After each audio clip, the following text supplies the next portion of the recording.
Olá, amigos. Aqui é a Rosana de Rosa. Nós estamos no nosso Espaço Acolher. Eu estou aqui hoje com Roberta, Mauro e também com a Alexandra. Todos nós juntos nesse bate-papo que nós estamos chamando dessa live, onde nós vamos trazer hoje o tema num fechamento sobre a perda gestacional e neonatal. Então vamos lá? Vamos começar. Que ótimo. Boa tarde, obrigada pela companhia de vocês, obrigada pela paciência em aguardar esse momento que foi tão esperado pela gente durante a semana toda. Eu vou passar aqui o microfone para o Mauro, para que ele possa também fazer essa conexão com vocês. Boa tarde, pessoal. Bem-vindos mais a essa live para a gente tratar desse assunto tão maravilhoso que a gente tem tratado, como outros que já aconteceram e virão. Espero que a gente se divirta, espero que a gente aprenda bastante. Obrigada, pessoal. Boa tarde, pessoal. Já estou aqui agradecendo a presença de vocês, né, que estão acompanhando aqui com a gente esse projeto maravilhoso, onde a gente está crescendo, aprendendo. E hoje vamos compartilhar com vocês um pouco do nosso ponto de vista a respeito do que foi postado essa semana e que, com tanto carinho, as pessoas trouxeram para a gente. Então, nós tivemos, para aqueles que não tiveram ainda a oportunidade de assistir, nós realizamos 5 relatos de amigos, de pessoas queridas, que se disponibilizaram para poder justamente contar a sua história e gerar a possibilidade de todos vocês conhecerem e entenderem um pouco mais do que representa uma perda gestacional, uma perda neonatal. E também até incluímos uma das pessoas, Marcela, que também menciona, além da perda gestacional, a sua perda por inseminação. Bom, nós gostaríamos de começar fazendo alguns comentários daquilo que a gente achou muito relevante, muito rico, em relação, por exemplo, ao que a Nádia mencionou. A Nádia foi o primeiro vídeo que nós postamos na segunda-feira. A Nádia teve uma perda gestacional com 9 semanas e ela teve uma pressão alta e no final ela teve que ir ao médico e 3 dias depois descobre, né, que ela está vivendo a fatalidade da despedida dessa gestação, né? Essa desconexão da gestação. E aí a gente vai ver alguns pontos assim super importantes, né, gente, que a gente achou do que Nádia trouxe, aonde ela vai relatando essa necessidade que ela sente inicial de não atender telefonemas, não se conectar com pessoas e se sentir assim essa necessidade desse silêncio. Nádia precisa desse silêncio e a gente achou bem interessante essa questão. Vocês não acharam? Sim. A gente vê nesse depoimento da Nádia a necessidade dela voltar para dentro, dela se reencontrar, dela reencontrar esse lugar do amor que ela depois se propõe a redirecionar. Né? Exatamente. A Nádia me tocou bastante no sentido de que ela tem um momento que ela traz para a gente, que ela entrou em contato com os sentimentos dela mesma quando ela se permitiu chorar. Não é? E então ela se afastou por momentos, né, das pessoas, porque ela estava vivendo realmente esse momento interno para poder compreender e poder vivenciar toda essa dor através de deixar o choro sair e tudo mais, para depois vir e viver um outro processo. Não? É verdade. Falando como pessoa, né, que conviveu com parentes e com amigas que vivenciaram, né, a perda gestacional, o que eu vi assim, na Nádia é como ela lidou, né, pelo fato, depois, posteriormente, da amiga dela, né, ter essa felicidade, ela engravidou, e a Nádia, quando soube da notícia, ela sentiu uma felicidade, uma gratidão imensa, né, pela felicidade que aquela amiga estava realizando. Porque nós que convivemos com isso, né, que estamos ali com um familiar, que passando por esse desafio, não sabemos muito bem como lidar com isso. Então, quando a gente vai abordar essa pessoa, nós temos uma grande dificuldade. E muitas vezes abordamos de forma desastrosa. É verdade. E acho assim, validando a primeira parte do choro, eu acho que é muito importante que a gente entenda que diante de qualquer situação que a gente viva desafiadora na vida, pode ser uma perda, pode ser algo que a gente seja convidado a passar de alguma forma, é muito importante que a gente inclua, a gente valide a questão do choro como um recurso para que a gente possa lidar melhor com aquilo que fica abrigado aqui em nosso peito. Então, nós nos deixarmos chorar. Acho também importante que cada um identifique dentro da possibilidade que se vê melhor, haver esse respeito, um autorrespeito de você fazer o que você acha melhor, como, por exemplo, se reclusar e manter um certo silêncio, como também de conversar. Então, para que a gente perceba, através desse depoimento rico que a Nádia deixou, que a gente precisa seguir o coração, para que a gente possa lidar com a nossa perda de uma forma, não como socialmente todo mundo acha que você deve fazer, mas sim como você sente que você deva fazer, né? Eu acho que é importante, né? Porque aconteceu com Nádia, o respeito por si própria. Ela respeitou cada momento que ela estava vivendo e, inclusive, ela se respeitou quando ela passou, ela ficou sabendo da notícia da amiga grávida, que, inclusive, eu me lembro, a amiga estava até sem graça de chegar e avisar que estava grávida pelo momento, pelo respeito ao momento que a Nádia estava passando. E a Nádia, a primeira coisa que fez, eu me lembro, foi deixar extravasar em um outro momento completamente novo a felicidade de saber que alguém, que a amiga estava grávida, e ligou para a amiga na mesma hora, né? Vocês lembram? Ela Exato. comenta.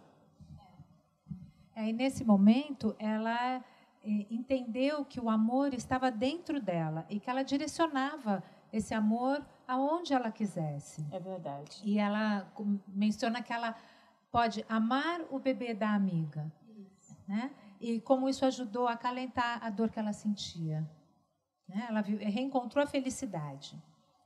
Eu achei muito rico, porque ela diz que, de certa forma, quando ela abraça a amiga, né, que ela sente aquela oportunidade que a amiga está tendo de realizar a maternidade, que era algo que ela também queria ter acontecido com ela, mas que naquele momento ela se transporta, ela sai daquele egoísmo, ela chama de egoísmo, né? Ou vamos dizer, a gente poderia dizer, ela sai de si mesmo, né? E vai de encontro à felicidade do outro. Então ela abre mão daquele estado que ela se encontra em pró de homenagear, de celebrar a felicidade da amiga. Então, e ali ela enxerga que a grande superação para aquilo que ela estava vivendo é ela justamente sair daquele lugar e transbordar aquele amor que ela estava sentindo pelo filho dela, né? Foi muito bonito quando ela fala, a gente vai ver por vários vídeos como a gente está falando, né?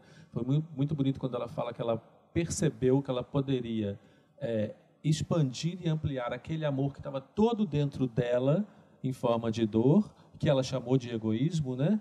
Mas era o amor preso dentro dela e que ela podia, então, doar esse amor para as outras pessoas, pela felicidade das outras pessoas. E, então, ela abriu essa porta e, a partir daí, ela comenta, foi o primeiro passo para que ela pudesse, então, sair daquele estado e alcançar outros estados, né? Que ela chama de felicidade. Ela fala exatamente isso, transformei o meu egoísmo em felicidade. Foi muito bonito. Sem dúvida.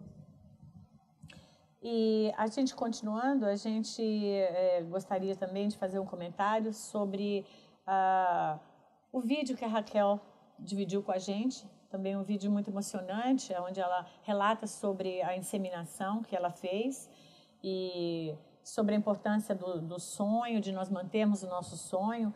E eu fiquei pensando também como é interessante, como a gente, quando se vê diante de uma experiência, a gente sempre coloca o sonho como sendo algo, vamos dizer assim, como sendo aquilo que deveria ser feito naquele momento, mas às vezes quando isso se frustra, a gente sente aquele vazio, como se aquele sonho se esvaísse e não pudesse se realizar mais, né?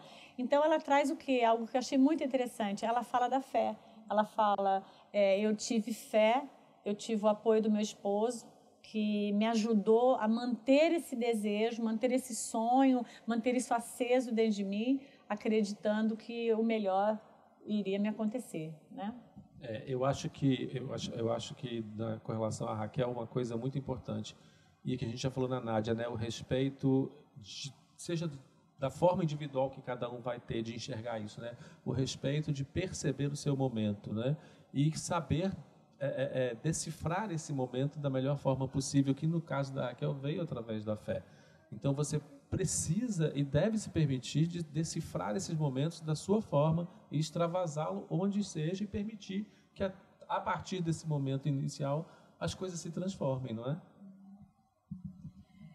E ela não viveu esse processo sozinha, né? Aliás, foi uma coisa que a gente viu em vários vídeos, essa questão do companheirismo no casal, né? Quando o parceiro ou a parceira estão juntos, vivendo ali, compartilhando dessa experiência. E no caso específico da Raquel, ela traz a questão do não desistir, né? E para ela, isso foi muito importante, né? Ter o marido apoiando e tudo. Mas não é assim que todas as pessoas vivem isso, né? Para muitas pessoas, elas chegam num limite em que elas falam, não, para mim agora aqui tá bom.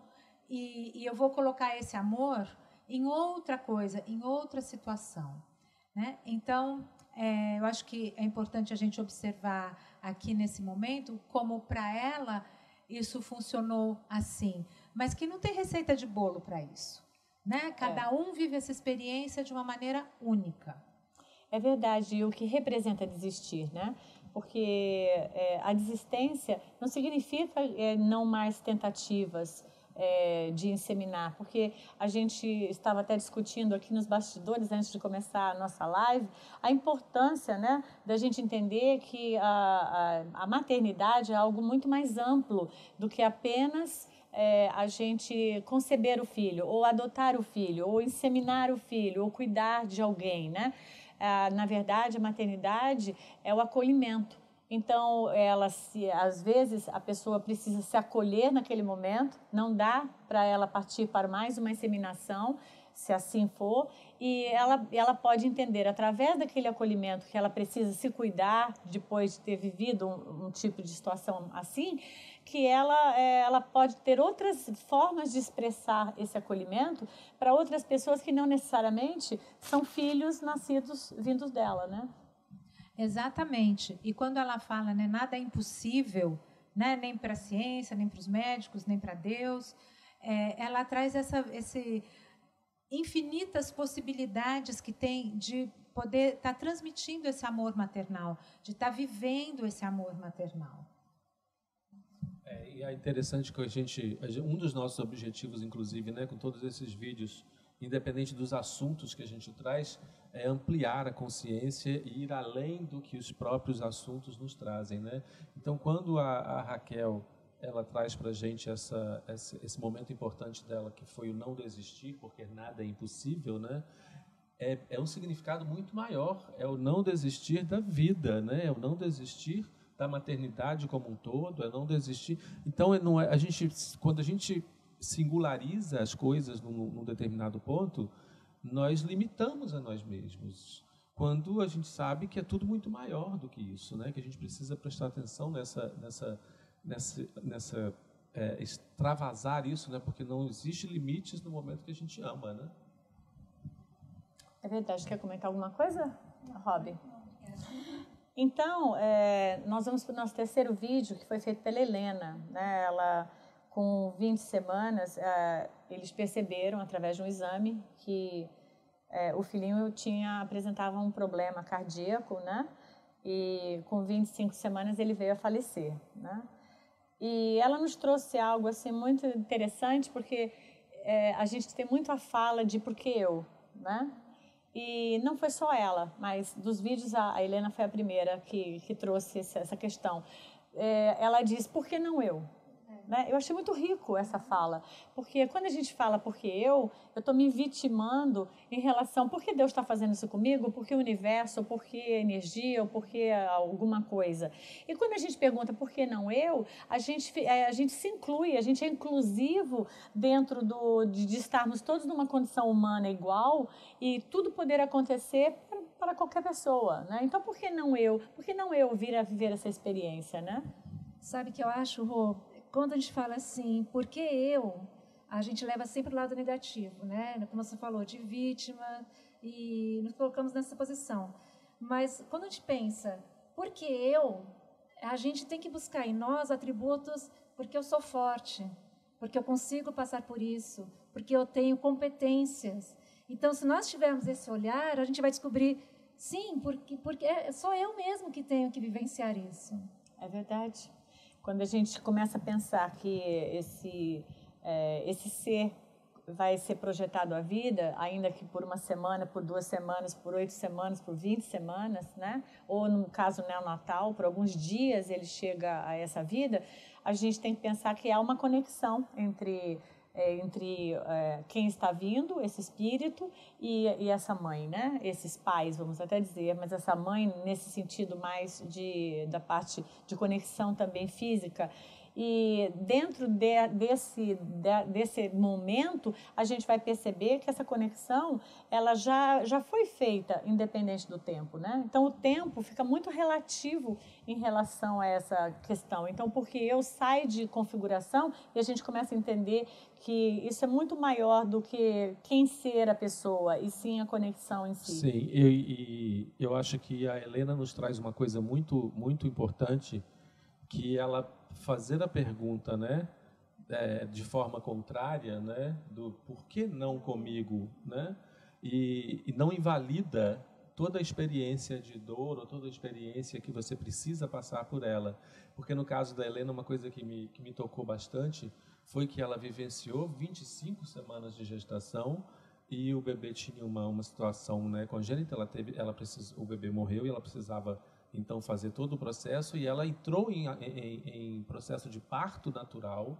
Ela falou assim, eu quero que o meu bebê nasça. Ela entrou nesse processo, ela não conseguiu, e ela foi então para uma mesa de cirurgia, fez uma cesariana de seu bebê, e o bebê nasceu de qualquer forma. Então isso é uma coisa que traz uma experiência muito forte para a pessoa, eu acho, né? E ela, ainda assim, ela não invalidou a questão do por que não comigo, porque eu posso passar por isso, né? E traz, junto com o esposo, que a gente vai ver daqui a pouco, a situação do ser forte. A Helena traz um exemplo de aceitação, né? Quando ela pergunta, por que não comigo? Ela está aceitando aquilo que está acontecendo, né? E ela fala de poder olhar para as coisas de uma outra forma, né? Então, de poder se transformar. O que é que muda em mim? E ela traz que ela busca paz, né? Então, ela ressignifica a experiência dela em função de encontrar a paz em tudo que ela viveu.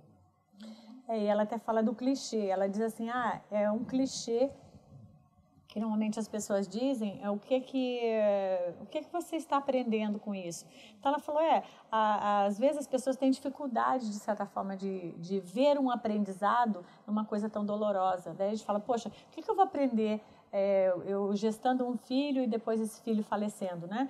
Então, eu acho muito interessante porque ela ressignifica o que eu vou aprender buscando essa paz, né? Dizendo, eu posso aceitar que isso aconteceu comigo, porque eu faço parte desse universo, e posso também encontrar coisas positivas dentro desse acontecimento, que seria, por exemplo, a maturidade, uma visão mais ampla do que representa ser mãe, né? Porque ele já tem uma outra filha, né? Então, o que isso significou nesse contexto familiar, onde a gente vai até ver Mateus falando um pouco mais sobre isso, mas a gente vai ter essa percepção do que dentro de nós muda quando a gente vive um evento muito feliz e quando a gente vive um evento muito doloroso. Na mesma proporção, a gente cresce com essa sensação feliz, mas também a gente cresce com essa sensação dolorosa. Então, esse aproveitamento ele é muito importante. Em algum momento, a gente parar e ressignificar o que isso valeu para mim, né? O que isso me transformou.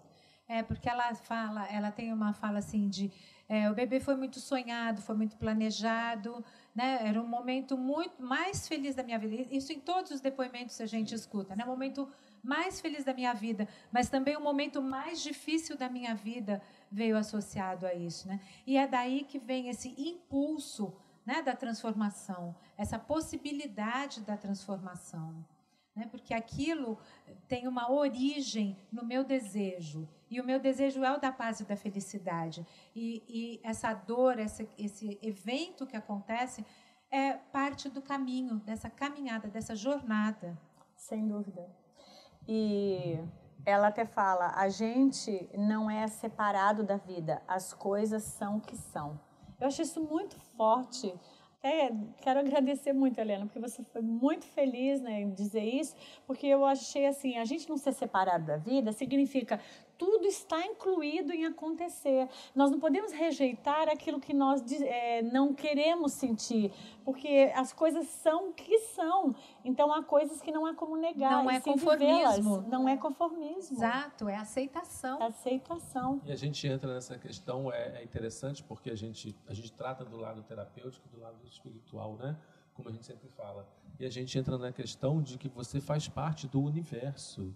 Então, nós somos energias pulsantes dentro desse universo e temos necessariamente que nos conectarmos com o todo. E uma vez que nós estamos conectados com o todo, independente de como a gente acredita que esse todo seja, independente de qualquer religião, como a gente fala, quando nós estamos conectados com esse universo, nós sofremos todas as ações e reações de estarmos dentro desse contexto. Então, sim, as coisas todas são o que são. E nós precisamos nos transformar. Não esquecendo que também está numa fala de Helena, que ela comenta que a dor vem do inesperado do acontecimento. Mas o inesperado do acontecimento, como ela mesma passou por isso, é um momento. E esse momento, respeitando o tempo de cada pessoa e de cada indivíduo que vai passar por esse momento, não deixa de ser um momento e precisa ser repassado. A gente precisa ir para uma outra etapa da vida, para que a gente continue a vivenciar e a se relacionar com o universo, não é? E nesse contexto a gente vê que não há distinção entre o que é o espiritual e o terapêutico, porque eles estão completamente conectados, completamente caminhando juntos. E a gente vai ver nesse processo de aceitação um gesto dela não se indispor com a vida. Ela abriga, acolhe, e isso é totalmente materno. Ela acolhe o que a vida apresenta, né? E eu acho que também a gente precisa, talvez, eu não sei se quebrar um paradigma, né? De que a felicidade de ter um filho é gestar 9 meses, ele nasce, ele faz a juventude, vai para a faculdade, ele se forma, ele forma a família. É um ritmo que muitos de nós vivemos. Não, a felicidade de você ter um filho é você aprender o amor. Então, se houve esse link, né? Houve essa energia, assim que você descobriu, que você sentiu o seu filho pela primeira vez, você já realizou aquilo que representa o materno. Agora, se depois ele vai nascer e vai cumprir a jornada dele de uma forma que nós achamos socialmente que seria natural, né? Vai ser maravilhoso. Mas aquilo pelo qual você se predispôs era sentir o amor. E ali você sentiu, você transmitiu para ele o de melhor que você tem dentro de você, que foi amá-lo. Então, nós nunca podemos desvalorizar ou desconsiderar o amor que uma gestação traz a uma mãe. Exatamente, né? Essa é a jornada da maternidade, né? Que se dá de tantas formas, né? Com tantos desvios, com tantos os desafios que a gente chama, né? Mas se a gente pensa na longevidade desse processo da maternidade, porque às vezes a gente resume ele a esse momento da dor, da perda, e ele é muito maior que isso, né? E saber identificar esse início também, como a Rô trouxe. O início, ele é desde o início, desde a hora em que a gente começa a pensar a gente está envolvida nisso. E a gente vai ver, Matheus, você quer comentar mais alguma coisa ou não? Não, eu queria só fazer um comentário em cima do que você falou, Rô, que é muito importante, quando você diz que quando a conexão é feita, você já está fazendo o seu papel, né? Você já está atuando na maternidade.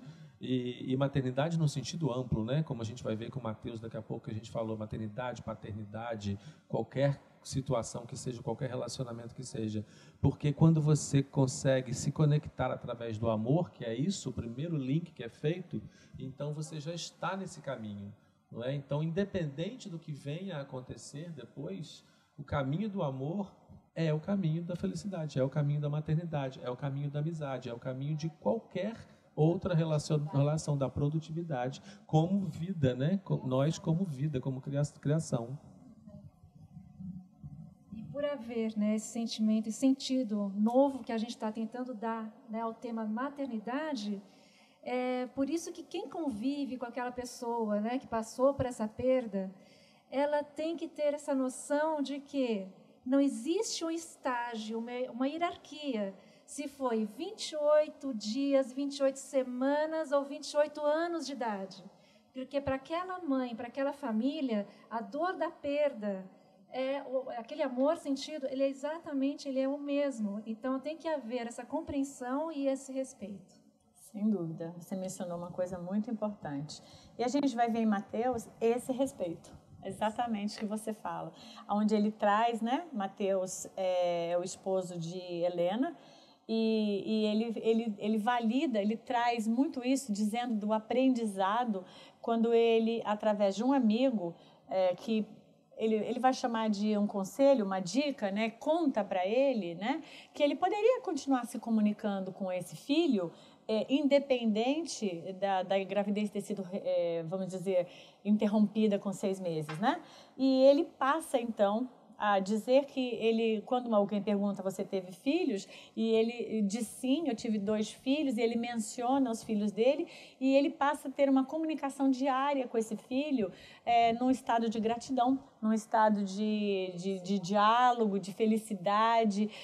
Claro que gera na gente uma saudade daquilo que não pôde ser vivido, mas, ao mesmo tempo, gera na gente uma conexão amorosa com esse espírito, com esse ente, com esse anjo, cada um pode dar o nome que gostaria, esse espíritozinho, como a Cris vai dizer um pouquinho para frente, né?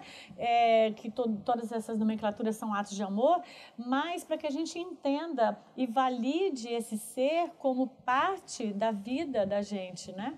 Mesmo que seja uma passagem pequena. É muito importante a participação do Mateus, eu acredito, porque o Mateus traz para nós a visão do pai dentro desse processo, que normalmente, socialmente falando, a gente faz uma conexão muito mais próxima com a mãe. E isso não invalida, logicamente, a conexão com a mãe, né? Que acho que até a própria Helena diz, né? Porque é diferente, porque eu gero e tudo mais. Mas é muito interessante porque o Mateus traz a perda gestacional do pai. E isso, para mim, foi uma coisa fantástica. Inclusive, nós estávamos procurando o depoimento de um pai, nós passamos por alguns momentos, até de temor, digamos assim, porque a gente fala, a gente não vai conseguir um pai. Os pais que a gente contactou, eles não querem falar sobre o assunto, para a gente perceber a dificuldade do pai falar sobre o assunto, porque ele não consegue, muitas das vezes, e a gente não percebe por não estar conectado diretamente a ele, lidar com essa perda. E isso se torna, talvez, um trauma para o resto dessa existência dele, e muitas das vezes vai se refletir em várias coisas, e ele não sabe o porquê mais. Além do relato, Mateus teve essa importância, né, nessas entrevistas, de trazer essa visão da paternidade, né? E todos os depoimentos, né, traziam esse nós, eu já comentei aqui, né? Então, eu acho que poder ouvir desse outro lado, né, poder saber que o homem também precisa poder expressar isso, ele também precisa ser acolhido nessa hora. E da mesma forma que ele está tão ao lado da esposa, né, o Mateus traz muito forte isso da proximidade que possibilitou a ele, a esposa e a filha, né? Ele também traz a questão do apoio das pessoas paralelas, né? Familiares, amigos, terapeutas, médicos, né? De poder não deixar essas pessoas sozinhas nesse momento. E muitas vezes as pessoas não sabem o que dizer, né? Então, a Roberta contribuiu aqui com a gente com algumas coisas que ela vai trazer para vocês, né?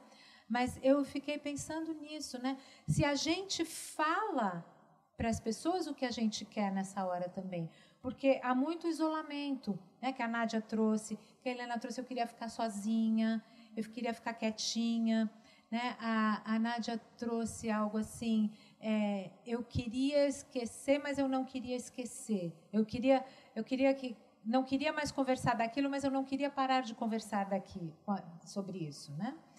E da gente poder ter essa respeito ao que o outro está sentindo, né? Entender que aquele é um momento da família e onde a gente pode entrar sem machucar mais ainda.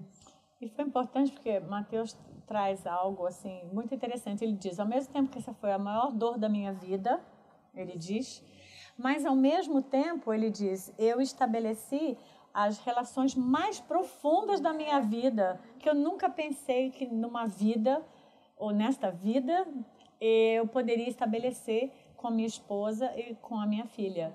Então ele traz já ao mesmo tempo a dor nos fere, machuca, mas ao mesmo tempo ela enriquece a nossa alma, gerando uma possibilidade, né, de a gente ir para um outro nível de profundidade nas relações. Inclusive, ele vai um pouco mais longe quando ele fala que ele manteve uma das coisas que fez com que ele se mantivesse nessa situação, nesse momento, né, de reconhecer tudo isso, foi inclusive manter a relação com o próprio filho, Samuel, se não me engano. Samuel. O próprio filho que não veio a nascer. Ele é uma das relações mais profundas também que ele conseguiu manter, que era a relação com o próprio filho. Reconhecimento do próprio filho que não chegou a nascer. E ele chama pelo nome e ele até hoje, pelo que ele falou no vídeo, se vocês quiserem assistir, logicamente, está lá no nosso Facebook, está lá no nosso YouTube, principalmente. Ele fala, né? Eu me relaciono com o meu filho até hoje. Eu sou grato. Ele me traz alegria, não é? Eu vou até aproveitar a deixa aqui, porque uma das dicas que nós temos, né, de acordo também com os comentários que as pessoas participaram, é a seguinte: se a mãe ou o pai já haviam escolhido o nome para esse filho, essa filha, quando você for manifestar seus sentimentos, se refira com o nome. Isso para a mãe, para o pai, tem uma importância, sabe, um carinho assim muito grande. Então, em especial, eu gostaria aqui de comentar, né, o nome, né, Yolanda, o nome João Pedro, tantos outros nomes que colocaram nos comentários, né, dos nossos posts. E estou pedindo aqui, nós pedimos, em nome do projeto, se você, mãe, se você, pai, quiserem colocar aí o nome do seu filho no comentário, coloca aquele coração, vibre. Nós teremos um imenso prazer, uma imensa alegria de compartilhar esse nome com você. Haja visto que nós temos dentro do projeto Acolher Perdas e Luto, né? Porque o nosso Espaço Acolher, ele provê conteúdos para os projetos que estão envolvidos no nosso espaço. E no projeto Acolher Perdas e Luto, nós temos uma dinâmica que nós realizamos toda segunda-feira, que é a oração aos entes queridos. E as pessoas que lá mencionam que tiveram uma perda gestacional, quando elas mencionam, a gente pergunta qual era o nome do seu filho. Se a pessoa já havia dado um nome, nós incluímos na oração essas pessoas que também desencarnaram antes de terem nascido. E é tão importante isso, né? Essa conexão, esse reconhecimento desse ser, né? Como parte das nossas vidas, quando tudo isso acontece, que o próprio Mateus... Mateus trouxe bastante material para a gente, inclusive. O próprio Mateus traz uma frase que ele diz, que a gente traz até o lado espiritualista nesse ponto, que ele descobriu a possibilidade de se conectar com tudo que não é visível, com tudo que não é material. Essa frase é dele, quando ele percebe que ele vai reconhecer esse filho e vai se conectar com ele. E não é visível, e não é material, e não está presente, mas está vivo na vida deles. Ele até menciona que não só ele percebe essa conexão com o filho, mas ele percebe essa conexão agora com a natureza, com a terra, né, com o planeta. Ele se sente pertencente porque agora ele começa a ter uma relação com aquilo que as pessoas chamariam de invisível. Então, quando a gente pensa de natureza, de terra, você está dentro desse todo e você não percebe muito a sua participação. Mas ele tendo essa conexão com o que supostamente a gente chamaria de um campo energético invisível, vamos dizer assim, a gente está validando esse campo e dizendo, não, tudo existe, eu faço parte desse tudo e tudo faz parte de mim. Então, agora eu consigo perceber, eu vivo hoje, eu estou conectado com o hoje. Então, não dá uma sensação de trazer para o presente e a gente se sentir vivo? Sendo acolhido pela Mãe Terra, a grande mãe. Terra. Né? É exatamente isso. E ele traz, muitos trouxeram, né?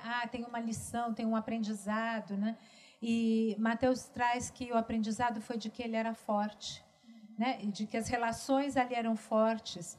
Então, às vezes, a gente acha que é um aprendizado que é um grande mistério, mas é um aprendizado de autoconhecimento mesmo, de se entender muito maior do que a gente é, muito mais capaz. É verdade. E ele acrescenta, Samuel me possibilita acalmar meu coração e me deixa mais tranquilo.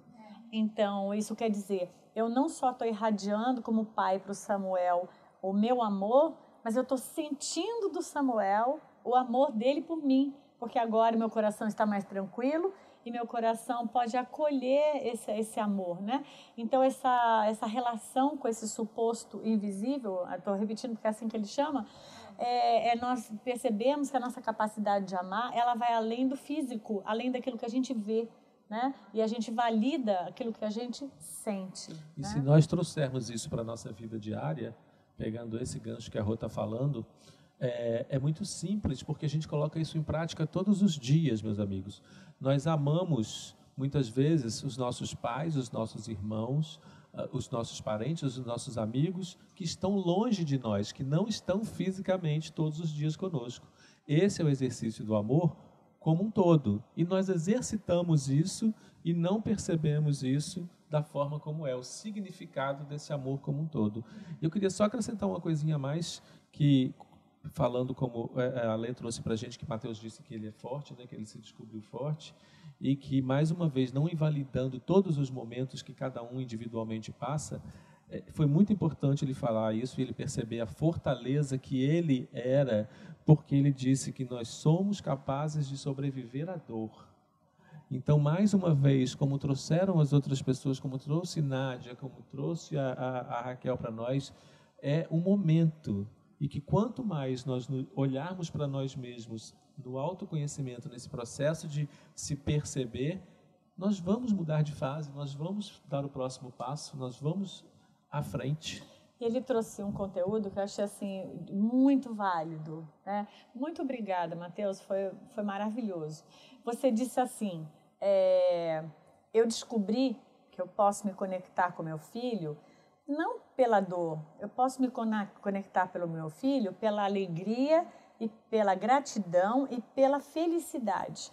Então, quer dizer, a gente vai entender que as conexões, né? Isso serve, gente, para todos que estão nos assistindo do Projeto Acolher Perdas e Luto. Todos que estão hoje vivenciando a dor da perda e do luto do seu ente querido. Né? Isso vai diretamente a esses corações, é o meu desejo. Que a gente entenda que a gente não precisa se relacionar com o nosso ente querido na dor. Nós podemos nos relacionar na gratidão, na lembrança dos momentos bons, nessa convivência afetiva que nós criamos com ele, não importa de tempo, né? E que, na verdade, o amor jamais vai nos conectar a algo que vai gerar sofrimento, porque o amor é pureza, o amor é alegria, o amor é felicidade. Nós podemos tornar essa dor como ponto principal e isso tornar nossa jornada muito sombria, mas nós podemos conectar a esse laço de amor como a melhor coisa que aconteceu em nossas vidas e a gente levar isso com uma grande honra, com uma grande oportunidade, né? E até conectando aquilo que você disse, ele disse que ele descobriu ser forte, é como a Beta estava dizendo, as experiências elas vêm para mostrar que nós temos capacidade, nós temos potencial para lidar com elas. E às vezes nós precisamos de lidar com a dor para descobrirmos que somos uma fortaleza. Então, mas isso tudo é um processo, né, Rô? Então, às vezes a gente pega a pessoa no meio disso e fala, para de doer, para que você está sofrendo? Não, você é forte. Né? E não é por aí. A pessoa tem que viver a dor para descobrir a própria fortaleza. Sim, é uma jornada, né? É um caminho. É muito importante a gente perceber nesse processo que todos nós podemos fazer, né? Porque todos nós podemos acolher. Né? A gente fala do nosso espaço Acolher, a gente fala do projeto Acolher Perdas e Luto. Nós tentamos passar essa importância do acolher para todos que participam conosco. E como todos nós podemos acolher, a gente precisa ter um olhar diferenciado, que é esse olhar de saber exatamente o que aquela pessoa naquele momento está precisando ouvir. que é, novamente, a gente entra e a Lê já falou para a gente, já deu a deixa, a Roberta vai falar para a gente sobre algumas coisas, que é muito interessante, porque a gente tem que perceber, tem que ter essa sensibilidade, que na verdade é só a gente deixar fluir o amor que a gente tem dentro de nós, de perceber o que essa pessoa precisa ouvir agora de mim. Porque às vezes não é para perceber a verdade que eu já atingi, não, eu saio do meu lugar, da minha verdade, e vou ficar com ela na verdade dela, no momento dela, para que ela possa ser acolhida. A gente não acolhe de cima ou de baixo num lugar diferente, a gente acolhe abraçando, não é? É. E Mateus até diz assim, eu estou vivendo luto um dia de cada vez, mas com esse entendimento, né, que eu posso. E eu busco apoio. Né, ele diz nos amigos, ele menciona os vizinhos, ele menciona as possibilidades terapêuticas, todas as possibilidades que existem, né? Mas eu acho assim, a gente precisa respeitar que cada um vive no seu tempo e da forma como cada um consegue viver, né? Tem que validar isso.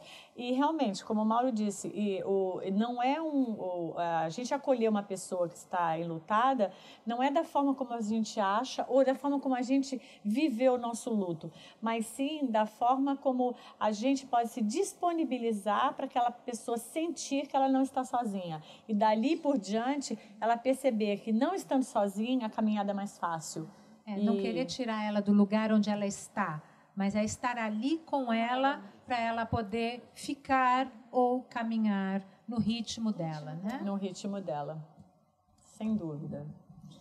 E então a gente gostaria também, vamos mencionar o que é a Cristiane. Ela também viveu uma perda gestacional.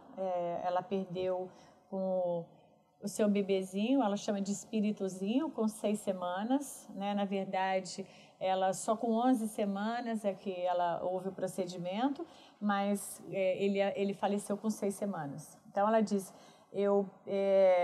que ela, através do entendimento dela, ela se sentiu muito mais, vamos dizer, vou chamar de confortável de passar aquilo que ela estava passando, porque ela interiorizou e entendeu, através de alguns aprendizados, que o que ela estava fazendo era ajudar aquele espírito, porque receber aquele ser, receber no sentido de amar aquele ser espiritual, era o que aquele espírito precisava, o que aquele ser, aquela alma, aquele anjo precisava. Então, isso fez uma grande diferença para que a Cris pudesse se sentir acolhendo o bebezinho dela, né? Eu acho que a Cris trouxe uma coisa diferente, entre aspas, né, de todo mundo, que foi o estudo, né, o conhecimento adquirido.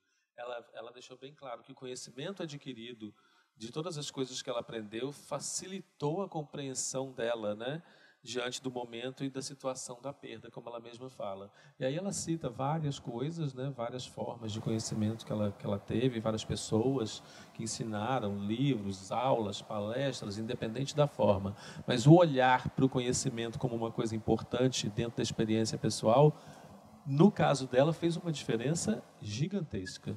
E ela teve uma atitude tão proativa que ela disse que ela proibiu as pessoas de dar os pêsames para ela, porque ela não queria que ficasse naquele momento aquela sensação de que ela perdeu, e sim a sensação de que ela fez a conexão com aquele espírito, com aquele bebê, e isso não havia perda nisso. Eu gosto muito dessa fala, porque, claro, a gente chama de perdas e luto porque isso é a forma como as pessoas identificam, mas, na verdade, com uma visão mais profunda sobre a questão da concepção de uma relação entre dois seres, né? Pouco tempo, muito tempo, ninguém perde nada, porque, na verdade, nós trocamos com aquele outro ser uma possibilidade da gente poder vingar no amor, né? Da gente estar ali, fazer o amor acontecer. Então, não há perda. Então, para mim, a Cris traz isso. Não há perda. Mateus traz isso. Eu me relaciono todos os dias com meu filho. Não há perda. Né? Agora, há um tempo diferente de permanência aqui de outras pessoas, mas não há perda. Eu gosto muito dessa ideia de não há perda. O que vocês acham dela? Eu acho essa ideia fantástica, né? Mas eu acho que cada um, a gente tem que ainda respeitar. Ela traz isso, né? Da liberdade, do respeito à liberdade de cada um poder expressar o que sente. E isso é fantástico, por quê? Porque para entender que não há perda, eu preciso poder entender a dor que eu estou vivendo. Né? Então, ela traz, a Cris coloca que ela não deixou a energia da tristeza tomar conta. Né? E foi como ela fez. Né? Mas, às vezes, a gente precisa dar esse mergulho nessa tristeza, para a gente daí entender o companheirismo dessa pessoa, entender o significado que esse filho, né, no caso aí da perda gestacional ou em outras, teve na nossa vida como um complemento para o nosso desenvolvimento, para a nossa aprendizagem, para a nossa jornada. E daí não é perda. Daí não é perda, né? E a conexão que ela fez foi, eu tinha uma missão de receber esse espírito por esse período. Puxa, eu cumpri minha missão.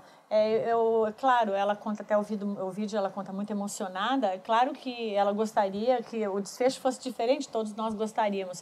Mas ela está dizendo, não tem nada de errado. Foi o que tinha que ser e eu cumpri a minha missão, eu com ele. Eu acho isso soberbo, bárbaro. Tem uma coisa muito interessante nessa fala da Cris, quando ela fala que não permitiu que as pessoas viessem e dessem os pêsames a ela e tal, porque ela coloca muito bem que ela não permitiu por respeito ao espíritozinho, porque ela não queria que ele se sentisse triste. Então, ela, nesse momento, de certa forma, ela já se coloca no processo de doação, porque ela já externalizou aquilo que estava dentro dela e é o respeito por aquele ser. Quebra paradigmas. Quebra paradigmas totalmente. Porque as pessoas querem vir dar pêsames. Exatamente. E aí você fica naquela situação assim, nossa, como assim essa pessoa não quer pêsames? Não está sofrendo? Ou não está passando pela situação? E aí você entra num outro processo onde a gente precisa ser forte, de novo, como o Mateus e outros colocaram, porque a gente precisa se posicionar com relação à nossa colocação, à nossa verdade. O que não invalida, como a Lê falou, o que não invalida o processo de cada um individualmente. O tempo é individual, não é? Para qualquer coisa, seja para a dor, seja para a alegria, seja para a felicidade, para tudo a gente tem um tempo, né? A gente se casa para o eterno, ou a gente se casa por 6 meses, a gente se relaciona com um amigo, a gente quer perder a vida. Tudo isso depende de cada um. É individual, não é? Eu achei muito bom isso. E aí, nosso 5º vídeo super rico, né? Com a nossa Marcela querida. A Marcela faz parte do projeto Acolher Perdas e Luto e faz parte do nosso Espaço Acolher, né? E ela se prontificou a contar a história dela para todos nós. E, claro, é uma trajetória onde ela vive as duas pontas dessa trajetória, né? Ela tem a perda gestacional e depois de 5 anos que ela vive essa perda, que foi uma perda muito dolorosa, né? Como para todas as mães, ela vai nessa busca, né? Ela mora aqui nos Estados Unidos e ela vai ao Brasil, onde o esposo não pode ir em função do trabalho. Ela fica com a sogra e o sogro num estado onde ela não conhece ninguém para ter essa oportunidade da inseminação. E lá ela faz algumas tentativas, 3 tentativas, acredito, né? E ela vai contando assim como ela viveu, e eu achei muito rico, porque ela contou coisas no vídeo dela que eu acho que ela representa muitas mães em vários aspectos. O primeiro aspecto que eu acho é o que ela sentiu. Eu acho que muitas pessoas sentem isso, a gente vai ver dentro do projeto, muitas pessoas mencionarem esse tipo de coisa. Ela diz que quando ela inseminou e recebeu a notícia que não havia dado certo, ela sentiu fracasso, ela sentiu culpa, ela sentiu impotência, ela sentiu medo, o que ela tinha feito de errado. E isso, quando ela falou isso, eu pensei, nossa, Marcela está representando muitas das mães, porque muitas mães sentem a mesma coisa quando isso acontece. O que eu fiz de errado, né? A Nádia até fala isso. O que eu fiz de errado, né? E a gente gostaria muito de comentar, ninguém fez nada de errado, né? As coisas, como diz a Helena, elas são, né? E faz parte até do processo de quem vive isso, poder aprender a sair do fracasso, sair da culpa, sair da impotência e entender que, apesar da vulnerabilidade que aquele momento traz para aquela mãe, ela é uma grande heroína por estar vivendo aquela coragem de se expor, que a gente sabe que a inseminação é uma exposição física muito forte e principalmente emocional, né? Você coloca o seu corpo numa situação muito delicada, dolorosa, que exige muito, que muda muito, né? Mas a pessoa se coloca heroinamente naquela condição dessa busca, né? E só para lembrar que a gente vai ter, inclusive, uma série de vídeos e uma live especial sobre inseminação assistida, né? Que também vai acontecer, porque é um assunto muito rico também e muitas pessoas passam por isso. Mas é só para acrescentar, inclusive, que esse ato heróico, vamos dizer assim, que é uma coisa que já começa a ser heróico no momento que você decide fazer isso, depois de passar por uma dor, né, que a gente pode colocar entre aspas, mas depois de passar por uma dor, e você consegue, então, perceber que sim, você pode, como todas as pessoas nos trouxeram, tentar mais uma vez, porque nada é impossível. Então, a gente vai novamente num outro processo de tentativa para conseguir fazer isso. E o que me chamou muita atenção no depoimento de Marcela, que está aqui atrás dos bastidores, aqui no backstage com a gente, foi que ela passou por todo o processo e ela teve, se não me engano, 22 óvulos, eu não vou lembrar os números. E desses 22, 12 conseguiram ser possíveis. E desses 12, antes de qualquer situação, né, de qualquer pensamento, ela doou 4 desses. E no momento que ela doa 4 desses, ela abre nela uma porta, ela abre nela uma fresta de amor, não é? Porque, de novo, através de extravasar isso que a gente acha que é só nosso e não é. Nós vamos perceber, cada um de nós, que em determinado momento, esse amor que a gente acha que fica limitado a nós, ele é do universo. E quando ela doa esses 4 ovos, foi um momento que eu me emocionei muito no vídeo. Porque eu achei assim de uma grandeza, e aí eu posso até dizer, trazendo o lado, né, espiritual das coisas, de uma grandeza de espírito, como a gente costuma dizer. E aí, porque é uma coisa que, independente do que aconteça, eu tenho em mim algo muito maior, muito mais forte, que eu acredito. Eu posso não entender agora, mas eu tenho em mim algo muito maior, e vou sim fazer isso. E eu sinto que quando essa doação acontece, é como eu dissesse assim, eu não tem que ser eu a ser mãe. A vida tem que trazer vida. Então, eu posso ser mãe, mas a vida tem que vir. Então, ela pode vir através de mim, mas ela pode vir através de outros, né? Outras pessoas. Então, eu acho que é como a gente pensa, talvez, no bem, né? O bem tem que acontecer para mim, porque eu gostaria muito. Tem que acontecer para o meu clã, para minha família, para meus amigos. Mas o bem, ele tem que acontecer para todos. Ele não pode ser só para mim.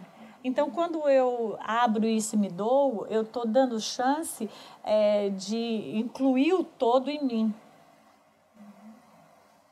A gente é muito preso, né, na questão do desfecho, do resultado, né? Então, a gente acha que só tem um caminho, só tem um resultado possível satisfatório, né? E na história da Marcela, a gente vê que não, né? Que apesar de não ter tido o resultado da gravidez desejada, esperada, sonhada, teve esse outro desfecho, né, no qual ela se doou e no qual ela pôde olhar para o que ela estava vivendo de outra maneira, né, que ela traz quando perguntam para ela se ela é feliz e ela começa a processar, né, tudo aquilo, se dá conta de como ela não estava em contato com os sentimentos dela, como ela não podia ver as emoções, e ela começa a transformar o olhar dela para um olhar do que é a felicidade. Qual é esse desfecho, então, para isso, né? E esse crescimento dela passa a ser o desfecho, né? E até o momento em que ela encontra alguém que viveu, né, perdas e dores muito grandes também, e onde ela se identifica, ela diz assim, eu estava aprisionada e então eu me libertei, né? Então, qual era a prisão, né? Essa prisão que a gente cria, de que só tem um jeito de ser feliz, de que só se eu tiver essa coisa eu vou ser feliz, né? E nos limita tanto de poder apreciar tudo que a gente tem. É verdade. E ela faz ela diz, eu sofri tanto nesse momento que a inseminação não deu certo, como no aborto espontâneo. Então, ela compara isso para dizer, a tentativa também foi dolorosa. Mas aí, ao mesmo tempo, ela diz, mas o que me traz felicidade é pensar que 4 mães podem realizar esse sonho. Então, assim, eu criei uma vida. Então, hoje, claro, Marcela não sabe onde estão essas 4 vidas.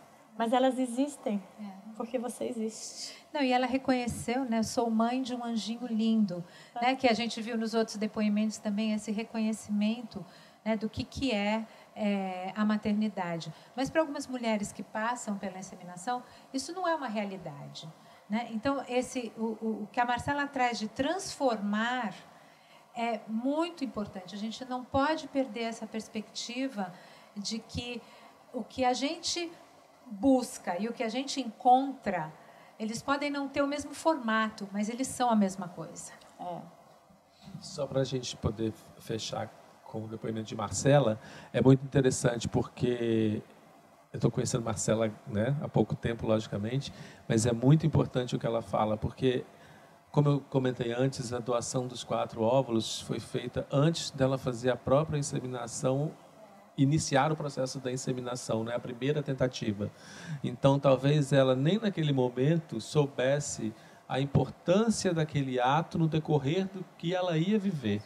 E, obviamente, no decorrer de toda uma existência e por toda a vida dela, seja para onde ela vá.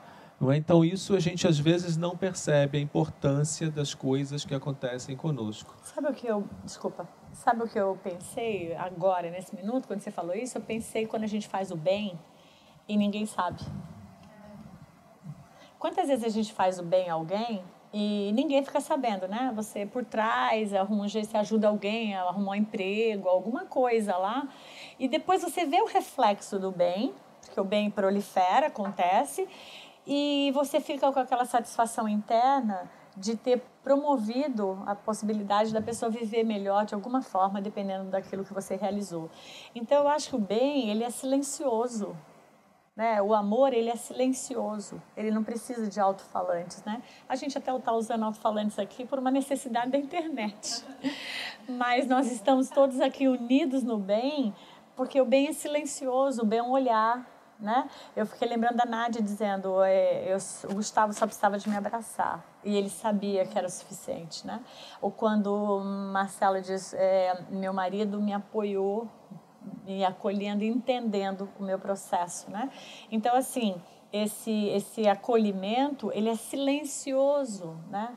Então, há muitas formas da gente expressar o amor que não necessariamente precisa de muito ensaio, muita sabedoria e muita capacidade. Ele é simples, né? Justamente porque, assim, a maternidade, ela é generosa. Ela é generosidade. Então, cada pessoa que fez ali o depoimento foi extremamente generosa. Porque, quando eu falo assim, cada uma daquelas mulheres, ou mesmo também o Mateus, e quando eles são pais e são mães, porque não vão deixar de ser generosos, porque estão compartilhando essa experiência com muita gente. E quando a Marcela fala ela estava numa jaula e naquele momento ela se libertou, eu fiquei pensando na quebra do paradigma, né? Ela quebrou o paradigma que a única forma dela ser feliz era sendo mãe naquela configuração, vamos dizer, natural, assim, que a maioria né? Ela encontra um outro jeito de ser mãe que não é só aquele, né? Uma mãe universal, uma mãe que acolhe. Então, hoje ela trabalha no projeto acolhendo milhares de pessoas, né? Então, milhares de mães, né? Que no futuro, em breve, a gente vai ter grupos para mães. Eu recebi esse pedido já 2 vezes e a gente precisa começar a pensar em realizá-lo também. Então, assim, a gente vai perceber que é algo muito maior. Então, para a gente meio que fechar, a gente vai primeiro ver com Roberta quais foram, Roberta, os comentários das pessoas na internet que você separou para a gente poder contar hoje para as pessoas. Olha, os comentários foram, assim, diversos, né? Bem intensos. Cada pessoa trouxe uma experiência, assim, que vai nos acrescentar muito no projeto e na nossa vivência. Mas, para a gente saber, eu trouxe apenas uma estatística para a gente ter uma noção. Entre 2015 e 2016, cerca de 300 a 400 mil mulheres passaram pela perda gestacional. E 50 mil mulheres, nesse período, passou pela perda neonatal. Então, é por isso que esse tema é tão importante, não só para aquelas pessoas que vão vivenciar isso, mas também como que aquelas que estão ali, né, ao redor dessas pessoas, vão lidar com o tema, vão acolher, vão saber abrir os braços, ou mesmo silenciar, ou mesmo oferecer o ouvido, ou mesmo abraçar, né, o que for possível. Rob, conta um pouquinho, então, desse trabalho que a gente faz no Instagram, onde a gente faz esses quadrinhos. Conta pra gente como é, para o pessoal saber. Esse é um post que a gente coloca regularmente, quando a gente traz um tema assim diferente, que mostra assim, ao invés de dizer, diga. Mas não com a intenção de colocar numa caixinha, né? Porque é impossível. Mas com a intenção assim, olha, vamos mostrar aqui uma rota que possa ser acolhedora, né? Então, nós trouxemos alguns tópicos, né, de algumas mães que colocaram seus comentários, como, por exemplo, assim, a pessoa fala, olha, mas você é tão jovem, mas você vai engravidar de novo, você pode ter muitos filhos. E aquilo pode causar na mulher uma grande ansiedade.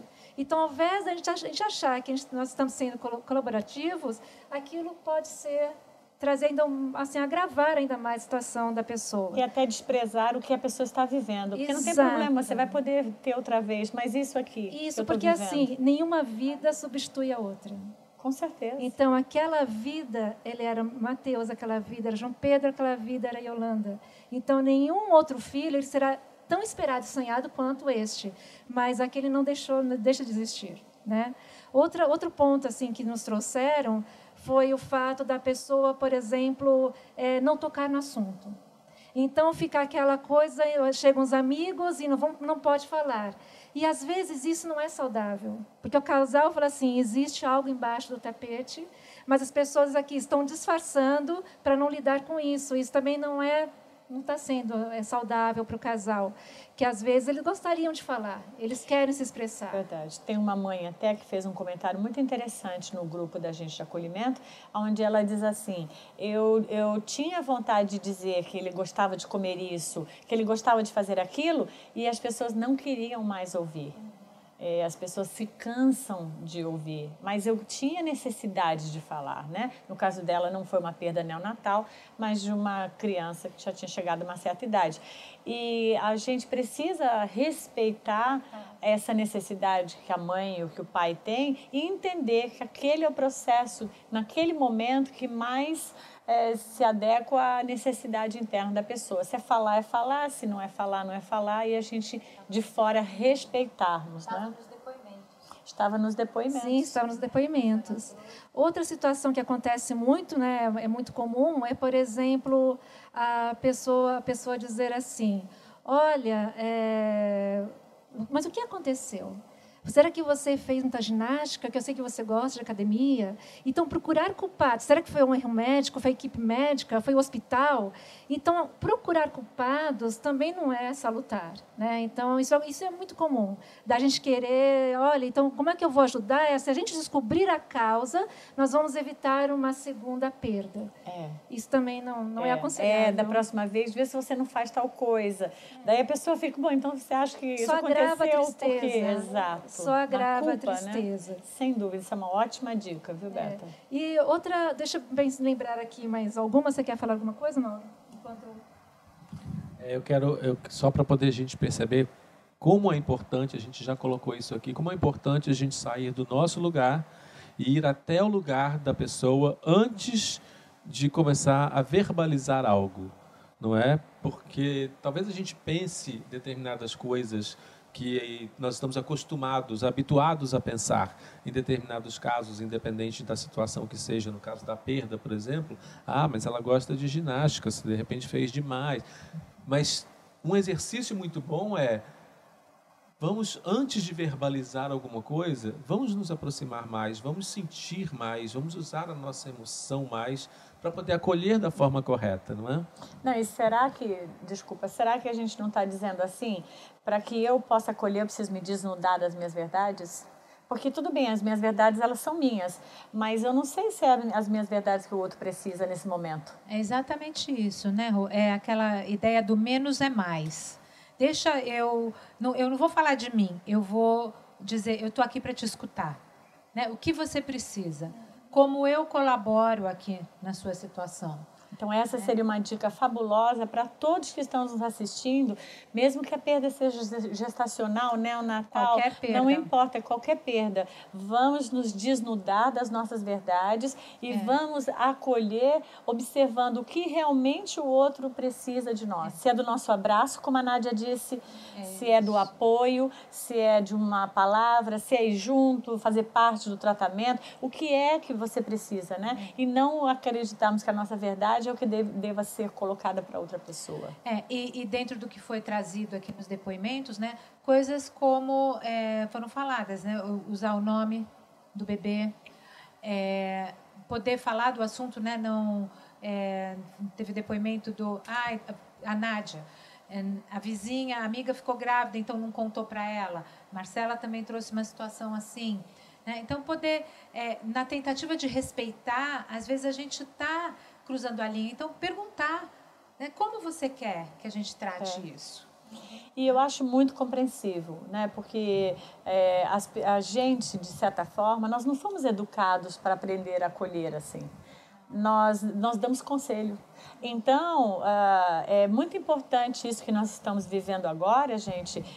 Inclusive, o objetivo pelo qual o nosso espaço ele existe é para justamente nós trazermos formas educativas para que a gente não só aprenda a se autoconhecer, mas também que a gente aprenda a se relacionar com o outro, a gente compreender isso, que essa mudança ela acontece o tempo todo nas inter-relações. E na hora que eu vou acolher uma pessoa que está vivendo uma coisa que eu nunca vivi, porque, por exemplo, eu nunca vivi uma inseminação. Então, quando eu assisti o vídeo da Marcela,